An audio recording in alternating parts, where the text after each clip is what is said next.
Welcome to இலசியசாய் friends. நம்ம இன்னைக்கு எல்லா யூடியூப் சேனல்லையும் ட்ரெண்ட் ஆகிட்டு இருக்க உருட்டா கரெக்டா, அதாவது இந்த டேப் இருக்குல்ல, இது இப்படி வச்சு இழுத்தோம்னா பேப்பர் கிழியாம வருதான். அதே இந்த மாதிரி வச்சு இப்படி இழுத்தோம்னா கிழிஞ்சு வருதான்.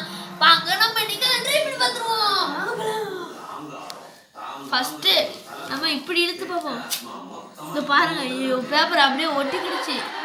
பேப்பர் எப்படி ஒட்டி இருக்கு பாத்தீங்களா?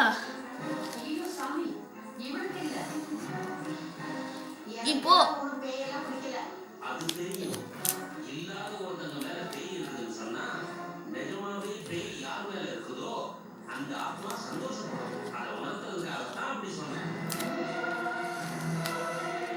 இது கொஞ்சம் கஷ்டமாவே இருக்கு ஃப்ரெண்ட்ஸுக்கு. பாருங்க, அது நிஜம்தான் ஃப்ரெண்ட்ஸ் தான். இதுக்கும் எவ்வளோ டிஃப்ரென்ஸ் இருக்கு. இல்லை, முக்கால்வாசி பேப்பர் ஒட்டிட்டு தான் வந்திருக்கு. இது அவ்வளோ ஒட்டாமல் வந்திருக்கு. இது கரெக்ட் தான் ஃப்ரெண்ட்ஸ். இந்த வீடியோ உங்களுக்கு பிடிச்சா லைக் பண்ணுங்க, ஷேர் பண்ணுங்க, மறக்காம ஒரு சப்ஸ்கிரைப். இந்த வீடியோவுக்கு லைக் ஒரு 100 வந்தால் போதும் ஃப்ரெண்ட்ஸ். நன்றி.